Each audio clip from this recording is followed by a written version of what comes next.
Terima kasih sudah klik video ini. Tapi jangan lupa guys, klik tombol subscribe karena subscribe itu gratis. Dengan subscribe kamu support channel ini terus untuk upload hampir setiap hari. Ingat, subscribe itu gratis, gak ada ruginya kamu klik tombol subscribe guys. Selamat menonton, enjoy. Oke guys, sekarang gue sudah berada di Pos Polgado kawasan Puncak. Nah ini gue berada di NTMC Polantas Pos Polgadok ya? Ya, Pos Polgadok. Dengan Bapak siapa? Saya dengan Ibtu Ardianovianto Asari selaku KBO Satlantas Polres Bogor. Oh.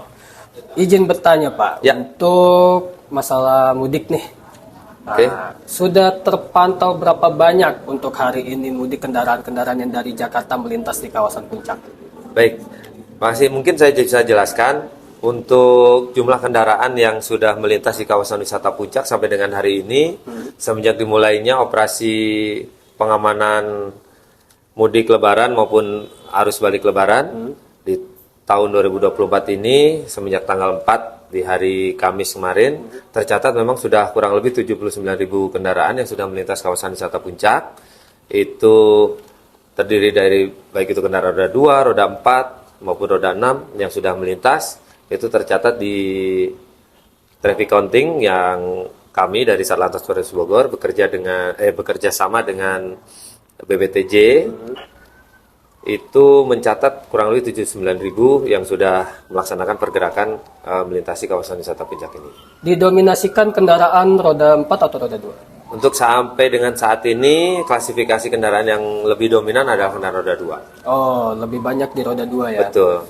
Karena memang begini, kalau untuk jalur wisata Puncak ini adalah jalur lintasan, terus kemudian memang dominannya adalah bagi masyarakat yang akan kembali ke daerahnya di sekitar Cianjur Selatan, kemudian Sukabumi Selatan, kemudian Bandung, Padalarang, Bandung, seperti itu aja.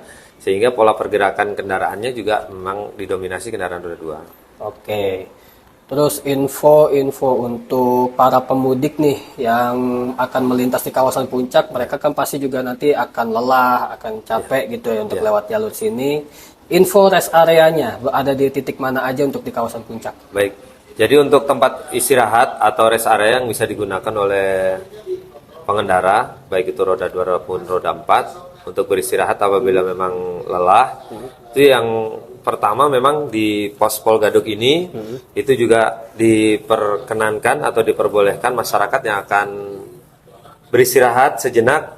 Kami tempatnya cukup luas, tempat duduknya juga cukup banyak, kemudian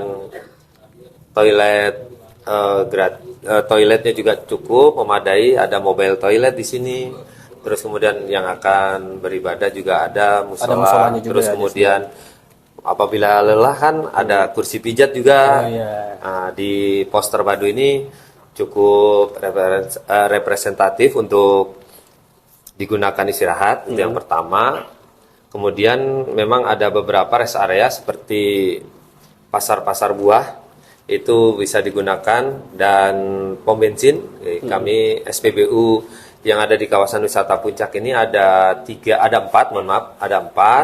itu bisa digunakan sebagai tempat istirahat. Terus kemudian rest area itu di pasar-pasar buah, ada pasar buah Cipayung, kemudian di Parama, kemudian satu lagi ada di Gunung Mas. Ya, di Gunung Mas itu rata-rata peminatnya di situ ya. Betul, ya. betul ya. Oke, kalau untuk prediksinya puncak arus mudik di kawasan jalur Puncak ini di tanggal berapa ini Pak? Untuk nanti sebenarnya puncak arus mudik itu untuk di kawasan wisata Puncak ini memang variatif ya. Kalau untuk yang waktunya panjang ingin kembali ke daerahnya masing-masing, itu puncaknya ada di hari Sabtu hari ini dan esok hari di hari Minggu. Namun seperti layaknya tahun-tahun yang lalu, memang lebih dominan di H-2 serta H-1 atau pada saat malam takbir. Mendekati Lebaran ya. Betul. Untuk arus lalu lintasnya nih, adakah ganjil genap ketika nanti begitu arus mudik berlangsung? Baik, jadi untuk rekayasa dan langkah antisipasi dari Satlantas Polres Bogor sendiri apabila memang terjadi kepadatan yang terjadi di sepanjang jalur wisata puncak, memang kami yang pertama sudah menyiapkan langkah antisipasi. Yang pertama itu pembukaan jalur kontraflow, itu bekerja sama dengan pihak Jasa Marga dengan PJR juga, Korlantas. Apabila memang terjadi antrian di jalur tol, kami buka jalur kontraflow agar kendaraan yang keluar dari exit tol Ciawi itu tidak tertahan, yang akan menuju Sukabumi maupun Ciawi itu tidak terhambat oleh antrian yang akan menuju puncak. Kemudian yang kedua memang pemberlakuan ganjil genap, memang itu sesuai dengan amanah Peraturan Menteri Perhubungan nomor 84 tahun 2021. Sampai dengan saat ini jalur puncak masih diberlakukan penerapan sistem ganjil genap. Kemudian yang ketiga yaitu sistem buka tutup atau one way itu sendiri. Oke, kalau untuk sistem ganjil genapnya nih biar penonton juga tahu itu dari jam berapa sampai jam berapa itu Pak? Sebenarnya untuk penerapan ganjil genap itu dilaksanakan memang 1 kali 24 jam. 1 kali 24 Betul. jam. Untuk pelaksanaannya kami dari Satlantas juga melihat dan mempertimbangkan situasi arus lalu lintas yang akan peningkatannya akan terjadi, sehingga lonjakan arus kendaraan itu apabila memang tinggi, maka penerapan ganjil genap kita akan intens terus dilaksanakan. Namun apabila memang penerapan ganjil genap itu dirasa sudah efektif dan di sepanjang jalur puncak sepanjang 22,8 km itu cukup lancar, mungkin penerapan ganjil genap juga kita kendorkan dulu. Seperti layaknya pada saat ini di bulan puasa, itu trennya jalur puncak memang cukup sepi, sehingga penerapan ganjil genapnya juga kita laksanakan situasional. Kita laksanakan pagi hari pukul 7.00 sampai dengan 9 ataupun 10.00 pagi hari. Dikarenakan arus kendaraan yang akan menuju ke puncak juga cukup sedikit, tidak terjadi hambatan yang cukup panjang, sehingga penerapannya kita situasional saja. Oke. Bila yang kedapatan di tanggal ganjil, pastikan yang lewat sini itu kan platnya plat ganjil ya. Betul. Lalu yang di luar plat ganjil, plat genap itu dialihkan lewat jalur mana aja Pak? Jadi untuk kendaraan yang berbeda dengan tanggal keberangkatan, memang kami saat ini itu masih melaksanakan putar balik kembali ke arah semula. Jadi untuk penindakannya belum kita laksanakan secara penindakan sesuai dengan prosedur hukum seperti pelanggaran sesuai dengan Undang-Undang Nomor 22 Tahun 2009 tentang lalu lintas dan angkutan jalan.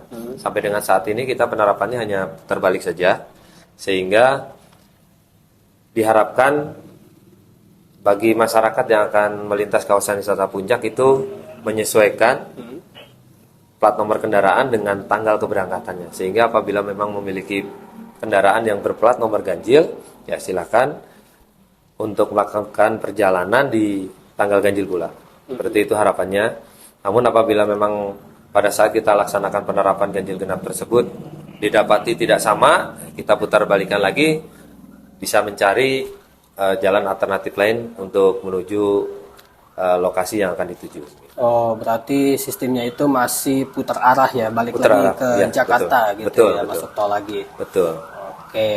Yang selama ini kita tahu ini kan untuk jalur puncak ini kalau one way itu hanya di Sabtu Minggu ya. Nah, kalau untuk jalur mudik sendiri nih, ada penerapan khusus nggak untuk jalur one way tersebut? Kalau untuk arus mudik sampai dengan saat ini, trennya di tahun lalu dan tahun ini juga kan pada saat masih masuk bulan Ramadan itu masyarakat banyak yang melaksanakan ibadah puasa, sehingga arus lalu lintasnya pun cukup sepi. Sehingga kami dari Satlantas Polres Bogor tidak perlu melaksanakan rekayasa one way, dikarenakan memang hanya di titik-titik trouble spot seperti Paegamendung, Pasar Cisarua yang menjadi hambatan sampai dengan saat ini. Namun ini juga tidak berlangsung cukup lama apabila memang terhambat di titik-titik tersebut. Jadi kami melaksanakan pengaturan manual sementara sampai dengan saat ini. Namun Nanti berbeda halnya pada saat pasca hari raya nanti.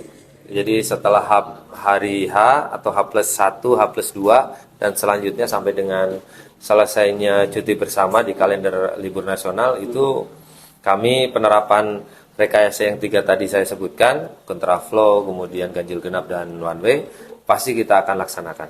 Nanti kita akan laksanakan semuanya nanti di pasca hari raya. Hari raya. Betul. Oke. Terakhir nih Pak. Ya. Himbauan untuk para pemudik baik motor ataupun mobil, yang apa aja yang harus dipersiapkan oleh mereka? Oke.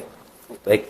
Jadi kami dari Satlantas Polres Bogor menghimbau bagi warga masyarakat yang akan melintas di kawasan wisata Puncak ataupun berwisata di seputar kawasan wisata Puncak. Kami menghimbau yang pertama yaitu selalu tetap berhati-hati, jaga keselamatan, mengingat memang ada keluarga yang menunggu ada di rumah.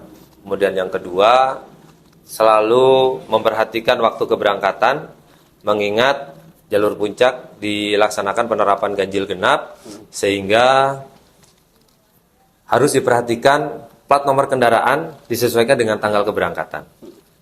Karena nanti dapat merugikan karena diputar-balikan lagi. Kemudian yang ketiga yaitu selalu periksa kondisi kendaraan pada saat akan melaksanakan pergerakan atau menuju kawasan wisata Puncak, mengingat karakteristik jalur Puncak itu dominan adalah tanjakan sehingga membutuhkan kendaraan yang betul-betul prima Ya, betul, sehingga tidak terjadi mogok, karena kalau sudah kendaraan itu mogok akan menghambat laju kendaraan yang lain. Kemudian yang ketiga yaitu dikarenakan cuaca di jalur Puncak ini cukup sering berubah-ubah, kadang terjadi hujan, kemudian disertai dengan angin kencang, kemudian turun kabut tebal. Maka untuk itu yang pertama adalah jaga kecepatan kendaraan Anda, kemudian jaga jarak aman dengan kendaraan yang lain, kemudian selalu nyalakan lampu utama dan lampu hanjarnya agar tidak terjadi kecelakaan. Kemudian yang kedua adalah jangan memarkirkan atau jangan berhenti di pinggir tebing-tebing ataupun di bawah pohon rindang, mengingat khawatir akan terjadi bencana baik itu tanah longsor maupun pohon tumbang. Oke. Mungkin itu saja, terima kasih. Oke, terima kasih dengan Bapak Ardian ya. Ya. Oke, selaku KPO Satlantas Polres Bogor. Terima kasih atas waktunya Sama-sama. untuk wawancara kali ini untuk Sama-sama. pemudik ya. Ya. Oke guys, begitulah dari Bapak Ardian yang sudah menginfokan arus mudik lebaran di tahun 2024 di kawasan jalur Puncak, dan diterapi juga apa yang tadi dihimbau oleh Bapak Ardian tersebut untuk dipatuhi dan tidak boleh dilanggar guys. Oke, dan tetap pantengin terus di channel Otman Media Kreasindo bersama gue Ambon. Let's go. Terima kasih Pak.